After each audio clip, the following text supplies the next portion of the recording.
Muy buenas, soy Dani Lovato y hoy estoy con vosotros para hablaros de Furiosa, de la saga Mad Max, última película de la franquicia creada por George Miller, director que ha estado en las 4 películas anteriores, tanto como director como también como co-guionista. Pero a diferencia de las anteriores, aquí no estamos ni centrados en Max, ni tampoco es una secuela o un spin-off al uso, sino que se trata de una precuela, y no tanto una precuela de la saga principal, sino cogiendo como punto de partida Furia en la carretera, es un spin-off, una precuela centrada en el personaje de Furiosa, que en aquella película interpretará Charlize Theron y que en esta encarna Anya Taylor-Joy. Es interesante saber esto. Primero, para evitar equívocos, no estamos ante una secuela ni una película centrada en Max, ni siquiera sale. Sí es cierto que hay un personaje interpretado por Tom Burke que evoca mucho al personaje tanto de Mel Gibson como luego de Tom Hardy, pero aquí nos centramos en el personaje de Furiosa. Desde que era una pollola, desde que era una niña, hasta que se convierte en el personaje que todos conocimos en la última película. Y esto también es muy relevante porque es lo que va a marcar tanto el tono como el tipo de película al que nos vamos a encontrar. El ejemplo más claro es Furia en la carretera. Era una película muy visceral, muy centrada en la emoción, en esas vísceras. Era prácticamente una persecución en tiempo real, con Tom Hardy y Furiosa buscando su objetivo, con Immortan Joe yendo a por ellos. Era una película que se prestaba mucho a una gran épica y, como digo, a jugar con los instintos y a remover al espectador todo, lo que son todos sus sentidos. Era más, se decía mucho en la crítica, más una experiencia cinematográfica que una película en sí. Aquí volvemos un poco hacia atrás.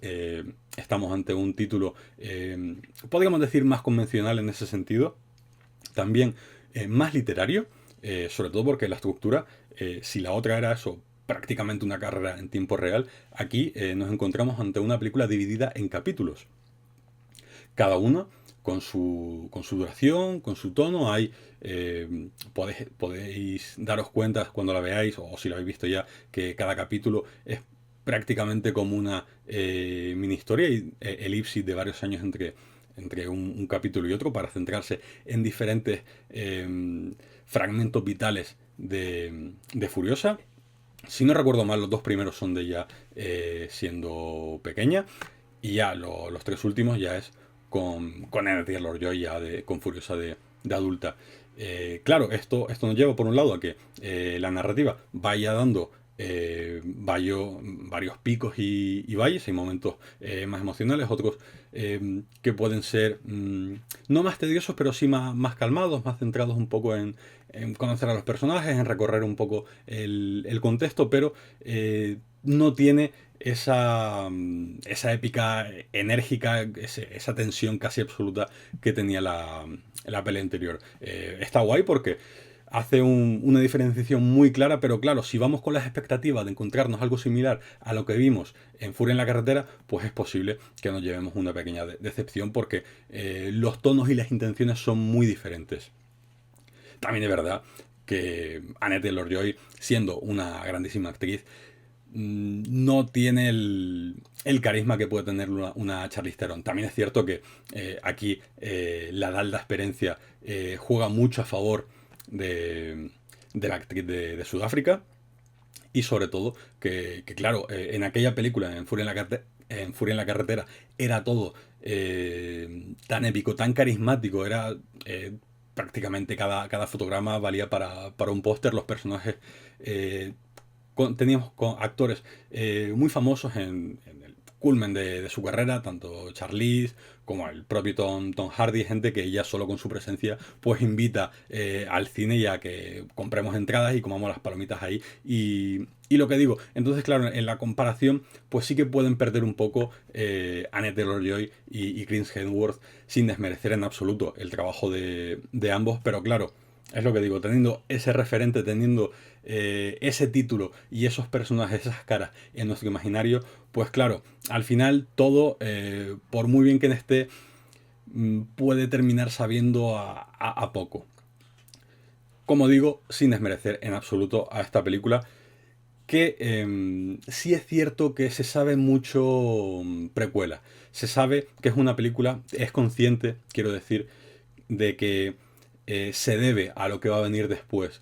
Es decir, tiene escenas muy chulas, hay algún tipo de persecución, ya alguna batalla que sabe mantener muy bien la emoción, la tensión. George Miller demuestra, como siempre, que sabe dirigir este tipo de secuencias como nadie. Pero, claro, es lo que digo, sabiendo que vamos a ir hacia Furia en la carretera, a nivel cronológico, a nivel de historia, la película como que se contiene. Hay momentos en los que no termina de tirarse del todo porque dice, no, es que no puedo ir más allá, no puedo superar a la siguiente porque lo que estoy haciendo es preparar el terreno, dando a conocer a los personajes que luego son los que nos van a enamorar en la otra película. Entonces, claro, la película Furiosa lo que tiene es que como que se contiene, que cuando parece que va a dar el paso definitivo, se queda un poco atrás y dice, no, no, vamos a dejarlo estar. Aún así, tiene secuencias de auténtico infarto. Todo lo que es el primer capítulo es prácticamente una persecución con una francotiradora, porque han secuestrado a un personaje y tienen que ir a por él y demás. Y la forma que tiene George Miller de manejar estos grandes espacios, porque al final esa escena, esa secuencia, son solo tres motos en el páramo, es decir, tenemos muy pocos elementos con lo que jugar y demasiado espacio en blanco, demasiado escenario sin ningún tipo de elemento al que agarrarnos. Hay momentos en los que están las dunas, hay alguna formación rocosa, pero vamos, hay poco con lo que jugar y el cabrón sabe mantener muy bien la emoción, jugando con los cambios de plano, con las perspectivas, aprovechando ese zoom que proporciona la mira telescópica, jugando, como digo, con esas perspectivas, ese plano contraplano a nivel técnico. Tiene algunas soluciones muy molonas que hacen que estemos muy metidos en la secuencia. Hay, por ejemplo, si no recuerdo mal, era en el capítulo 4 ya, en una especie de refinería que también, con un camión, volvemos otra vez con ese tema de francotiradores que maneja muy bien. En ese sentido, George Miller maneja muy bien el espacio con el que cuenta y sabe manejarse en estos terrenos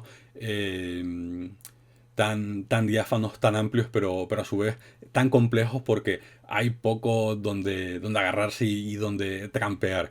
Y en ese sentido, por ejemplo, otro aspecto en el que quizá Furiosa queda por debajo de Fury Road es que hay quizá un exceso de trabajo en digital, de efectos visuales y de efectos digitales y de uso de CGI, lo que en la otra era prácticamente se podía mascar, se podía tocar.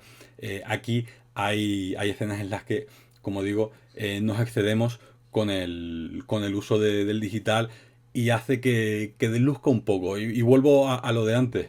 Eh, Hace que seamos mucho más conscientes también de que estamos ante, en comparación, una película menor cuyo objetivo al final es el de servir de explicación a todo lo que va a venir después. Claro, por eso, por ejemplo, lo que en la otra nos podía enamorar, que era un Tom Hardy que, aunque ya le conocíamos, pero aquí jugaba con esa ambigüedad, ese silencio en un personaje que no hablaba.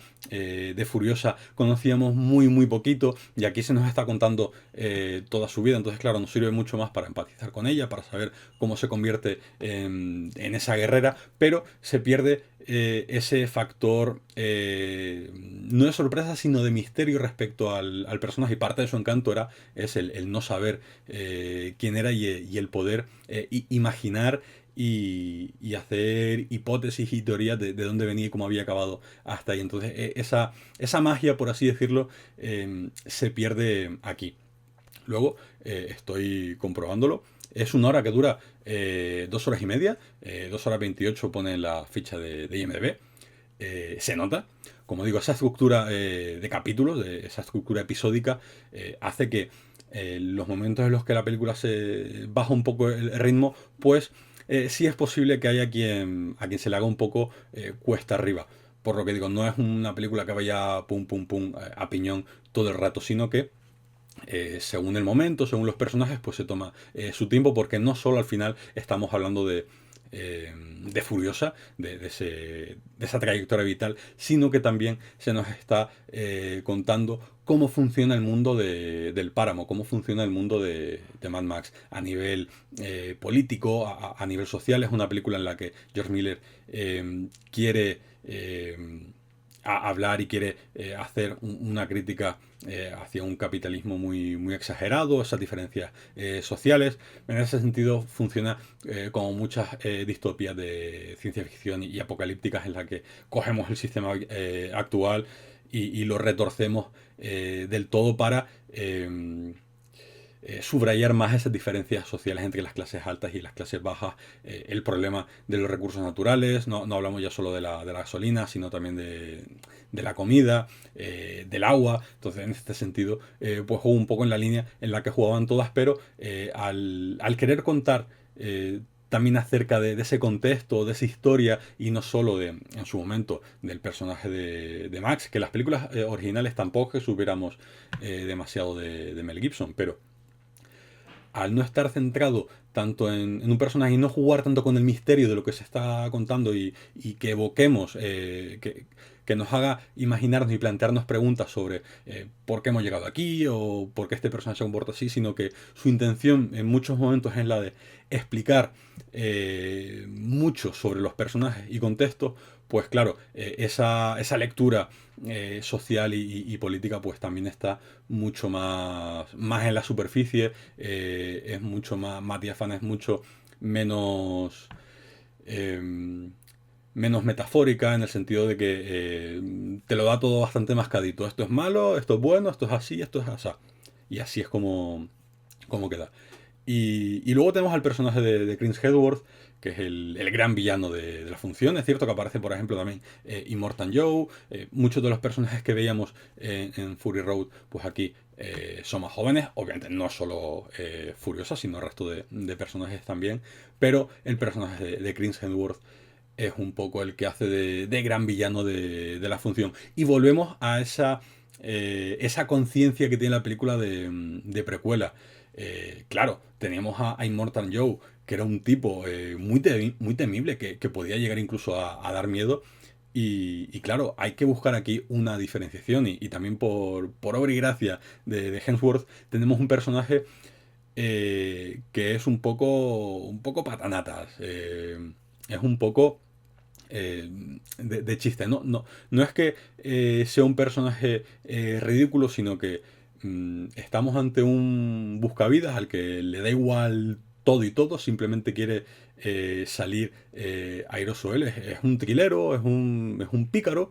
Y claro, es peligroso, es malvado, pero también es muy sarcástico, y sí tiene ese punto de tontería de un tipo que se sabe grandote, se sabe fuerte, sabe que le tienen miedo, y lo exagera, y se ríe de ello también. Entonces, claro, es un personaje que, bueno, con ese punto cómico que tiene la propia nariz del personaje, ya nos hace ver también mucho que no es un tipo al que haya que tomarse excesivamente en serio. Esto sí es verdad que puede, aparte del público, chocarle un poco, porque es un personaje que no del todo, pero sí parece que se sale un poco del tono de la peli, tan trágico, tan denso, tan árido como es el páramo, sino que es un tipo, como digo, que parece que todo se la pela, y dice: no, yo lo que quiero es, para mí, salir yo victorioso, y me da igual a quién pisar, pero bueno, voy a pasármelo bien también mientras lo hago. Entonces, claro, rompo un poco con el tono de la peli, pero ese contraste creo que le viene muy bien al personaje, sirve también para diferenciarlo de lo que va a venir después, y para, como decía, reflejar dónde está la película respecto a la siguiente, a la que le va a preceder. Y nada, poquito más. Una peli que creo que es recomendable. La vi hace un par de semanas, Y he ido dándole vueltas, y es una película que a nada que os interese el universo de Mad Max, a nada que os interese Furiosa o que os guste este tipo de distopías en un mundo posapocalíptico, sabe dejar un pozo y seguramente os quedéis con ganas de volver a verla. Es cierto que esa duración y esa estructura puede hacer que haya momentos en los que algún capítulo se os haga un poquito más cuesta arriba, que parezca que no termina de avanzar o que se reitera, porque sí es cierto que al final no deja de ser un duelo entre Furiosa y Dementus, el personaje de Hemsworth, por cosas que van pasando en los primeros capítulos, pues ya se va viendo cómo va creciendo esas dos posiciones, esa enemistad entre ambos, que luego se resuelve en un duelo final bastante contundente y muy más que enfocado en la acción, está enfocado en el diálogo. Es lo que digo, esta película parece que huye conscientemente de esa epicidad para rebajar el tono y quedarse en un punto más intermedio, más literario, como decía, por el tema de esa estructura, pero eh, es una peli de acción y de ciencia ficción muy solvente. George Miller demuestra su buen hacer y nos hace preguntarnos, como ya nos preguntamos en 2015 con Furia en la carretera, por qué se tiró tanto tiempo haciendo películas familiares. Recordad que es el director de Happy Feet o Babe, el cerdito valiente, y por qué dejó de hacer aquel tipo de acción. Sobre todo la primera y la segunda, yo tengo que reconocer que la tercera de Mad Max, la de la cúpula del trueno, no me termina de convencer. Y si tuviera que poner las películas, eh, ponerlas en una especie de ranking, esta Furiosa estaría, si no seguramente esté la tercera. Si primero Furia en la carretera, para mí es el culmen de la saga. Luego la primera, por motivos obvios, es el nacimiento del mito, es la película más icónica. Y luego sí que creo que pondría esta Furiosa. También es verdad porque a mí me gustaba mucho el personaje de Furiosa, y aunque aquí se pierde esa magia, ese halo de misterio que tenía, pues siempre mola, siempre está guay conocer más acerca de esos personajes.